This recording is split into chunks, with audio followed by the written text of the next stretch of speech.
ಇಂದೇ ಡೌನ್ಲೋಡ್ ಮಾಡಿ ಮತ್ತು ನಿಮ್ಮ ನೆಚ್ಚಿನ ಶೋಗಳನ್ನು ಆನಂದಿಸಿ. ಏನೋ ಇಲ್ಲಿವರೆಗೂ ಬಂದಿದ್ಯಾ? ಎಷ್ಟೆಲ್ಲ ಹೇಳಿದೆ ನಿಮ್ಮ ಮನೆ ಹತ್ರ ಬರಬೇಡ ಅಂತ? ಏನಿಲ್ಲ ಸರ್, ನಿಮಗೆ ನಾನು ಫೋನ್ ಮಾಡಿದೆ, ನೀವು ರಿಸೀವ್ ಮಾಡಲಿಲ್ಲ, ಅದಕ್ಕೋಸ್ಕರ ಇಲ್ಲಿವರೆಗೂ ಬಂದೆ ಸರ್. ಸರ್, ಒಂದು ಅರ್ಜೆಂಟಾಗಿ ನಿಮ್ಮ ಹತ್ರ ಒಂದು ವಿಷಯ ಮಾತಾಡಬೇಕಿತ್ತು ಸರ್. ಏನು ಹೇಳು? ಸರ್, ನಾವು ಗುದ್ದು ಸಾಯಿಸಿದ್ವಲ್ಲ, ಆ ಕೇಸು ರಿಓಪನ್ ಆಗಿದೆ ಅಂತೆ. ಆ MLA ಮಗ ಅರೆಸ್ಟ್ ಆಗಿದ್ನಲ್ಲ, ಅವ್ನು ಬೇನ್ ಕ್ಯಾನ್ಸರ್ ಆಗಿ ಮತ್ತೆ ಅರೆಸ್ಟ್ ಆಗಿದ್ದಾನಂತೆ ಸರ್. ಇದನ್ನ ಹೇಳಕ್ಕೆ ಇಲ್ಲಿವರೆಗೂ ಬಂದ? ಅದನ್ನು ರಿಓಪನ್ ಮಾಡಿರೋದೇ ನಾವು, ನಮಗೆ ಬಂದು ಪುಂಕ್ತಿದ್ಯಾ? ಅದು ಗೊತ್ತಿದೆ ಸರ್, ನಾನು ಇಲ್ಲಿವರೆಗೂ ಬಂದಿರೋದು ಇಂಥ ಕ್ರಿಮಿನಲ್ ಐಡಿಯಾ ನಿಮಗೆ ಬರೋದು ಅಂತ. ಸರ್, ನಂದೊಂದು ಸ್ವಲ್ಪ ಬಾಕಿ ಬ್ಯಾಲೆನ್ಸ್ ಬರಬೇಕಿತ್ತಲ್ಲ ಸರ್, ಅದನ್ನ ನಿಮ್ಮ ಹತ್ರ ಮಾತಾಡ್ಕೊಳ್ಳೋಣ ಅಂತ ಬಂದೆ ಸರ್. ಯಾವ ಹಳೆ ಬ್ಯಾಲೆನ್ಸ್ ಅಪ್ಪ? ಏನು ಸರ್, ದುಡ್ಡಿರೋರು ಹೀಗೆ ಹೇಳಿದ್ರೆ ಹೇಗೆ ಸರ್? ಅವರಿಬ್ಬರನ್ನ ಗುದ್ದಿಸಿ ಅವ್ರ ಇಡೀ ಆಸ್ತಿ ನಿಮ್ಮ ಹೆಸರು ಬರೋ ಹಾಗೆ ಮಾಡಿದ್ದೀನಿ. ಆಗ ಮಾಡ್ರೋ ನನಗೆ ಒಂದಷ್ಟು ಪುಡಿಗಾಸು ಕೊಟ್ಟು ಕೈ ತೊಳ್ಕೊಂಡ್ರೆ ಹೇಗೆ ಸರ್? ಇನ್ನೊಂದಷ್ಟು ಕೊಟ್ಟರೆ ನಾವು ಚೆನ್ನಾಗಿರ್ಬೋದಪ್ಪ. ದುಡ್ಡಿದೆ ಅಂತ ಕೇಳ್ದಾಗೆಲ್ಲ ಕೊಡ್ತಾ ಇರೋಕ್ಕಾಗತ್ತಾ? ಲಾಸ್ಟ್ ಟೈಮ್ ಎಲ್ಲ ಲೆಕ್ಕ ಚುಕ್ತಾ ಮಾಡಿದ್ದೀನಿ, ಮತ್ತೆ ಕೇಳಲ್ಲ ಅಂತ ಹೋದವನು ಮತ್ತೆ ಕೇಳ್ಕೊಂಡು ಬಂದಿದೆಯಲ್ಲ. ಏನು ಸರ್, ಅದು ಹಳೆ ಲೆಕ್ಕ ಸರ್, ಇದು ಹೊಸ ಲೆಕ್ಕ. ಕೇಸು ರಿಓಪನ್ ಆಗಿದೆ ಅಂದಮೇಲೆ ಇದು ಹೊಸ ಲೆಕ್ಕನೇ ಅಲ್ವಾ ಸರ್? ನೋಡಿ ಸರ್, ಒಂದು 20 ಲಕ್ಷ ಕೊಟ್ಟರೆ ನಾನು ಕೂಡ ಚೆನ್ನಾಗಿರ್ಬೋದಲ್ವ ಸರ್? ಏನ 20 ಲಕ್ಷನ? ಯಾವ ನಾನೇನು ದುಡ್ಡಿನ ಮರ ಬೆಳೆಸಿನ ಇಲ್ಲಿ? ನೀ ಕೇಳ್ದಾಗೆಲ್ಲ ಕಿತ್ ಕೊಡಕ್ಕೆ. ನೋಡಿ ಸರ್, ನೀವು ಕಿತ್ ಕೊಡ್ತಿರೋ ಅಥವಾ ಸೂಟ್ ಕೇಸಲ್ಲಿ ಕೊಡ್ತಿರೋ ನನಗಂತೂ ಗೊತ್ತಿಲ್ಲ ಸರ್. ನೀವೇನಾರು ಕೊಡಲಿಲ್ಲ ಅಂದರೆ ನನ್ನ ಬಗ್ಗೆ ಗೊತ್ತಲ್ಲ, ಸೀದಾ ನಿಮ್ಮ ಮನೆಗೆ ಹೋಗಿ ನಿಮ್ಮ ಹೆಂಡತಿ ಹತ್ರ ಎಲ್ಲ ವಿಷಯ ಹೇಳ್ಬಿಡ್ತೀನಿ ಸರ್. ಸರಿ, ಕೊಡ್ತೀನಿ, ಆದರೆ ಒಂದೇ ಸಲ ಕೊಡೋಕ್ಕಾಗಲ್ಲ. ಯಾಕಂದರೆ ಆಸ್ತಿ ಇನ್ನೂ ಫುಲ್ ನನ್ನ ಕೈಗೆ ಬಂದಿಲ್ಲ. ಏನೇ ಮಾಡಿದ್ರು ವೈಫ್ಗೆ ಲೆಕ್ಕ ಕೊಡಬೇಕು. ಕೊಡ್ತೀನಿ. ಇರಲಿ ಬಿಡಿ ಸರ್, ನೀವೇನು ಒಟ್ಟಿಗೆ ಕೊಡಿ ಅಂತ ನಾನು ಹೇಳ್ದನಾ? 2 ಕಂತರ 10 ಲಕ್ಷ ನನಗೆ ಕೊಟ್ಬಿಡಿ ಸರ್. ನನಗೆ ಬರಲ್ಲ ಸರ್. 2 ಕಂತು ಸಾಕಾ? ಸಾಕು ಸರ್, ನನಗೇನು ಎಕ್ಸ್ಟ್ರಾ ಬೇಕಾದರೆ ನಾನೇ ನಿಮಗೆ ಫೋನ್ ಮಾಡ್ತೀನಿ. ಬರಲ್ಲ ಸರ್, ಬಾಯ್ ಸರ್, ಬಾಯ್. ಮೂಜಿ ಕಸ್ದಾಯ ಬೇಗೊಂಜಿ ಗತಿ ತೋಜಾವಡು. ದುಡ್ಡು ಕೊಟ್ಟರೆ ಮತ್ತೆ ಮತ್ತೆ ಕೇಳ್ತಾನೆ, ಕೊಟ್ಟಿಲ್ಲ ಅಂದರೆ ಈ ಥರ ಬ್ಲ್ಯಾಕ್ ಮೇಲ್ ಮಾಡ್ತಾನೆ. ಇವನಿಗೊಂದು ಗತಿ ಕಾಣಿಸ್ಲೇಬೇಕು, ಇಲ್ಲಾಂದರೆ ಯಾರ ಹತ್ರ ಆದರೂ ಹೇಳಿಗಿಳ್ಬಿಡ್ತಾನೆ ಅವನು. ಏನಾಗ್ತಿದೆ? ಅಲ್ಲ, ಸಿದ್ಧನ ಪೊಲೀಸ್ನವ್ರು ಯಾಕೆ ಮತ್ತೆ ಕರ್ಕೊಂಡು ಹೋದರು? ನೀವಿಬ್ಬರು ನೆಮ್ಮದಿಯಾಗಿದ್ದೀರಾ ಅಂತ ನಾವಿಬ್ಬರು ಸ್ವಲ್ಪ ನೆಮ್ಮದಿಯಾಗಿದ್ವಿ. ಹೀಗೆ ನೋಡಿದ್ರೆ ಮತ್ತೆ ದೇವರು ಏನೋ ಒಂದು ಕಷ್ಟ ತಂದಿಟ್ಟಿದ್ದಾನೆ. ಲಕ್ಷ್ಮಿ, ಆಗಿದ್ದಾಗೋಯ್ತು, ಅದ್ರ ಬಗ್ಗೆ ಮಾತಾಡಿ ಏನು ಪ್ರಯೋಜನ? ಮುಂದೆ ಏನು ಮಾಡಬೇಕು ಅಂತ ಯೋಚನೆ ಮಾಡೋಣ. ಭಾವನಾ, ನಡಿಮಾ, ನಾವು ಹೋಗಿ ಅಳಿಯಂದ್ರೆ ನೋಡ್ಕೊಂಬರೋಣ. ಹಾಗೆ ಬರ್ತಾ ನನಗೊಬ್ಬರು ಲಾಯರ್ ಗೊತ್ತಿದ್ದಾರೆ, ಅವ್ರ ಜೊತೆ ಏನು ಮಾಡ್ಬೋದು ಅಂತ ಯೋಚನೆ ಮಾಡ್ಕೊಂಡು ಬರೋಣ. ಬಾಮ್ಮ, ಹೊರಡೋಣ. ಅಪ್ಪ, ನಾನೆಲ್ಲ ನೋಡ್ಕೋತೀನಿ. ಸಿದ್ದು ಅವ್ರಿಗೆ ಏನೂ ಆಗಲ್ಲ.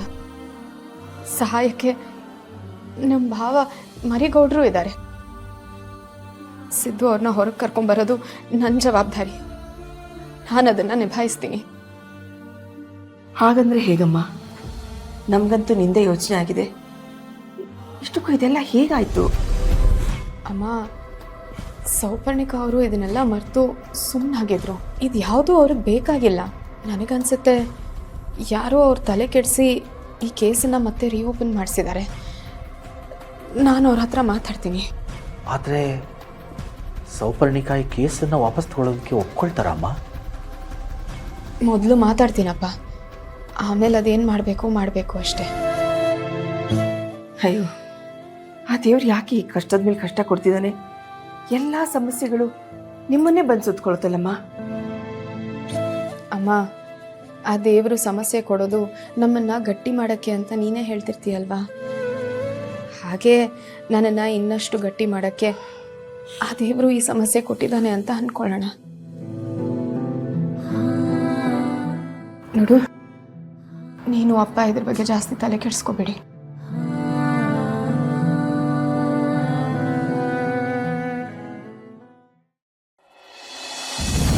ಸಿದ್ದು ಮೇಲೆ ಹಾಕಿರೋ ಕೇಸ್ನ ವಾಪಸ್ ತಗೊಳ್ಳಿ ಅಂತ ಕೇಳೋಕ್ಕೆ ಬರ್ತಾ ಇರ್ತಾರೆ. ಬಂಗಾರಿನ ಮನೇಲೇ ಬಿಟ್ಟು ಬಂದು ಒಳ್ಳೆ ಕೆಲಸ ಮಾಡಿದೆ.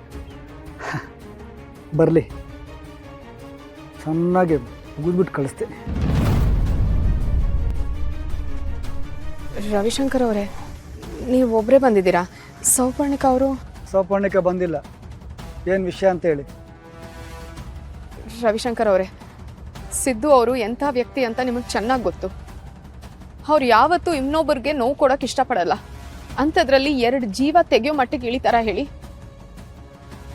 ಇದು ಆಕ್ಸಿಡೆಂಟೇ ಆಗಿದ್ರು ಅವ್ರು ಯಾವತ್ತೂ ಯಾವುದೂ ಉದ್ದೇಶ ಇಟ್ಕೊಂಡಿದ್ದನ್ನು ಮಾಡಿಲ್ಲ.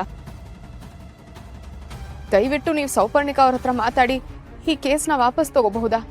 ನೋಡಿ, ಬೇಕಂದ್ರೆ ನಾನು ಮನೆಗೆ ಬಂದು ಅವ್ರ ಹತ್ರ ಮಾತಾಡ್ತೀನಿ. ಅಂಥ ಕೆಲಸ ಎಲ್ಲ ಮಾಡೋಕ್ಕೆ ಹೋಗಬೇಡಿ.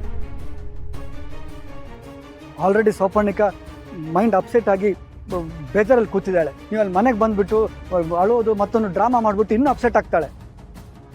ಅಲ್ಲ, ಏನು ಹೇಳಕ್ಕೆ ಬರ್ತಿದ್ದೀರಾ ನೀವು? ಹಾಂ, ಉದ್ದೇಶ ಇಟ್ಕೊಂಡು ಮಾಡಿದರೆ ಕೊಲೆ, ಇಲ್ಲ ಅಂದ್ರೇನು ಪುಣ್ಯದ ಕೆಲಸನಾ? ಸರಿ, ಏನೋ ಆಕ್ಸಿಡೆಂಟ್ ಆಗೋಯ್ತು, ಡೈಲಿ ಆಗ್ತಾನೆ ಇರುತ್ತೆ. ಹಾಗಂತ ಆಕ್ಸಿಡೆಂಟ್ ಮಾಡಿ ರೋಡಲ್ಲೇ ಸಾಯ್ಲಿ ಅಂತ ಬಿಟ್ಟು ಹೋಗ್ಬಿಡುದಾ? ಅಲ್ಲಿ ಸತ್ತು ಬಿದ್ದಿದ್ರಲ್ಲ ಅತ್ತೆ ಭಾವ, ಅವರು ಮನುಷ್ಯರೇ ಅಲ್ವಾ? ಪಾಪ ಆ ಟೈಮಲ್ಲಿ ಅವರಿಗೆ ಎಷ್ಟು ನೋವಾಯಿತೋ ಏನೋ. ಅವ್ರನ್ನ ಆಸ್ಪತ್ರೆಗೆ ಅವರು ಸೇರಿಸ್ಬೋದಿತ್ತಲ್ವಾ? ನಿನ್ನ ಗಂಡ ಅದನ್ನೂ ಮಾಡಿಲ್ಲ. ಒಂದು ಪ್ರಾಣಿಗೆ ಗುದ್ದಿದ್ರು ಅದು ಸತ್ತಿದೆಯೋ ಬದುಕಿದೋ ಅಂತ ನೋಡ್ಬಿಟ್ಟು ಹೋಗ್ತಾರೆ. ಅಂಥದ್ರಲ್ಲಿ ನಿನ್ನ ಗಂಡನಿಗೆ ಆ ಮಾನವೀಯತೆ ಇಲ್ಲದೆ ಹೋಯ್ತಲ್ಲ, ಅಂಥವನ್ನ ಕೇಸ್ ವಾಪಸ್ ತಗೊಳ್ಳಿ, ಬಿಡಿಸಿ ಅಂತ ಕೇಳಕ್ಕೆ ಬಂದಿದ್ದೀರಾ? ಛೇ!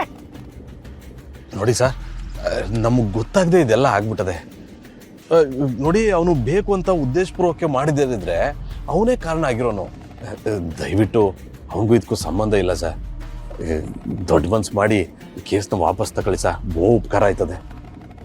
ನೋಡ್ರಿ, ನಿಮ್ಮ ತಮ್ಮ ಅಂತನೋ ಜವರೇಗೌಡರು ಮಗ ಅಂತನೋ ಕ್ಷಮಿಸಿ ಕೇಸ್ ವಾಪಸ್ ತಗೊಳಕ್ಕಾಗಲ್ಲ. ನಿಮ್ಮ ಅಪ್ಪ ಯಾರೇ ಇರ್ಬೋದು, ಅಧಿಕಾರ ಇದ್ದರೆ ಅದು ಮನೇಲಿರುತ್ತೆ. ನಮಗೇನ್ರಿ ಆಗಬೇಕು?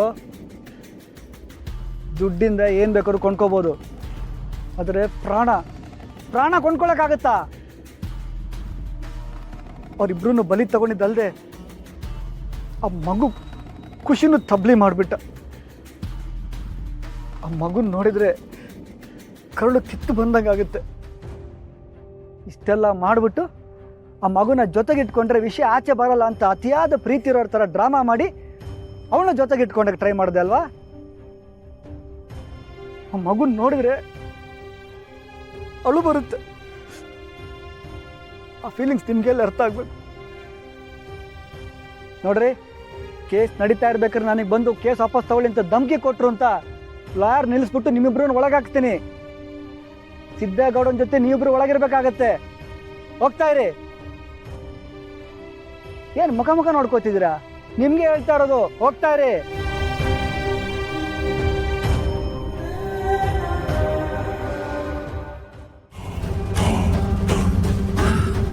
ಎಂಚ ರೆಡ್ ಜನಲ ನೆರ್ದು ಗಿಡತೀನಿ. ಲಕ್ಷ್ಮೀ ನಿವಾಸ